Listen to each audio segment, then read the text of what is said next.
অবস্থা খুব খারাপ। হ্যাঁ কি হয়েছে ভাই? কি হয়েছে বাড়িতে, কি হয়েছে ভাই? আরে ওই যে বাড়িতে বাতিজা বিয়া করে বউ লয়ে উঠছে।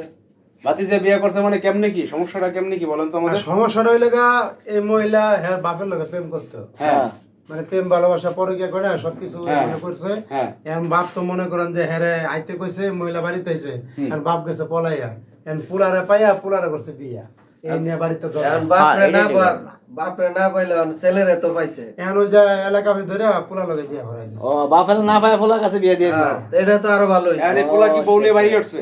পোলা বউ লয়ে বাড়ি উঠছে। বাপ কই? এর বাপ তো বাপ তো পলাইছে। আরে সুবহানাল্লাহ, বাপ পলাইছে। বাপ পুত্র ভাষায় দিয়ে গেছে গা। আচ্ছা তার প্রতিশোধ লইছে গ্রামবাসী এই পোলার ধরে বিয়ে দিয়ে। যে তোর বাপে এ তো বাপে যখন করছে হ্যাঁ। তুই থাক, তুই বিয়া কর, তুই বিয়া কর তোর বাপের বদলে। তোর বাপের বাপের প্রায়শ্চিত্ত তুই কর। তুই কর, হ্যাঁ। এটা কোনো কথা ভাই? বাপ করছে পাপ, আর প্রায়শ্চিত্ত করে পোলায়। পোলায় কি করবো, কিছু করার নাই তো। আরে কলিকাল বাগেছে একটা শিয়ালের রোগাল। হ্যাঁ ভাই ঠিকই কইছেন। তো এই জ্ঞান দেখা লাগলো শেষ পর্যন্ত ভাই। কি করব হ্যাঁ সাজ যাব না এটা और একটা কথা না কইলে হয় না, মেয়ে টেন্টু জবান বন্দি দিল না আপনারা। তা তো অবশ্যই। এই আপু এই যে শুনেন, এই যে আপনি এই ছেলের বাবার সাথে যে সম্পর্ক করছেন, হ্যাঁ এরপর ঘটনা হয়েছে যে সম্পর্ক করে মনে করেন তারে পায় না গ্রামবাসী, আপনি তার ছেলের সাথে যে বিয়ে ভরাই দিল, আপনি কি এই বিয়েতে মানে রাজি হয়েছেন না জোর জবরদস্তি করে দিছে বিয়েটা? ভাই কেউ তো নিজের পায়ে নিজে কুড়াল মারে না, আর আমার পায়ে আমি নিজেই কুড়াল মারছি। আসলে ঘটনা হয়েছে কি, ওর বাবার সাথে আমার বিয়ের আগে সম্পর্ক ছিল, কিন্তু আমার বাবা মা অন্য জায়গায় আমার বিয়ে দিয়ে দেয়। আচ্ছা। তো ইচ্ছার বিরুদ্ধে বিয়ে হইলে তো জানেন কি হয়। কিন্তু টান ছিল এই। হ্যাঁ টান ছিল।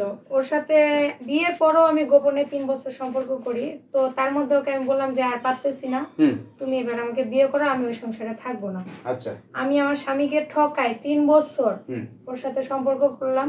যখন বিয়ের কথা আসলো, ও আমাকে আসতে বলছে, আসার পরে দেখি ও নাই। এখন গ্রামবাসী যা বুঝছে তাই করছে, ওর ছেলের সাথে বিয়ে দিচ্ছে। এক হিসাবে ঠিকই হয়েছে, সে যেহেতু প্রতিশোধ নিচ্ছে। মানুষ মানুষের সাথে সম্পর্ক করে না, মেয়ের তো অন্য জায়গায় বিয়ে হয়ে যায়, এরকম তো অনেক ঘটে। কিন্তু ও যে আমাকে এইভাবে ঠকাবে কিংবা প্রতিশোধ নিবে এটা আমি বুঝতে পারিনি। এখন তার ছেলের সাথে সবাই আমাকে বিয়ে দিচ্ছে, আমার কোনো মানে যে রাগগোসা কোনো নেই। সংসার করবেন না সাথে? হ্যাঁ দরকার পড়ে তাই করব। আরে সুবহানাল্লাহ, এই আপনারা দেখছেন কষ্ট আছে। জীবনে এসব কাহিনী আর শুনে শুনে দেখলাম ভাই ঘটনা। প্রতিশোধ দেওয়া। এটা তো প্রতিশোধ দিছে, কিন্তু ঘটনা তো শুনেন। কঠিন প্রতিশোধ। এই যে এর যে আম্মা হে কি মারা গেছে না? মারা গেছে মারা গেছে। মারা গেছে। হ্যাঁ। এরপরে মনে করেন পরকীয়ার জোরতর ভাবে করছে মনে হয়। হ্যাঁ হ্যাঁ।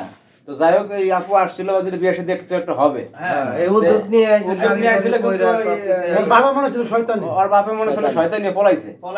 হ্যাঁ। তার জন্য ছেলেটাকে ধরে নিয়ে আমরা বিয়ে করা দিই। হ্যাঁ হ্যাঁ, তোর আমরা ছিল শয়তান তাইলে। বিয়ে করবে না কিন্তু মধু খাবে, এই তো। মধু খাবে।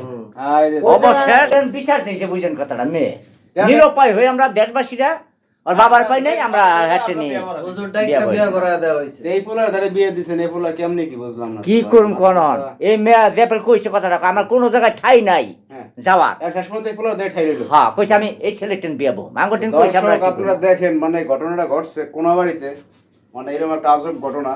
এই বিষয়ে আপনাদের কিছু বলার থাকলে অবশ্যই আপনারা ভিডিওতে কমেন্টস করবেন। সবাই ভালো থাকবেন। আল্লাহ।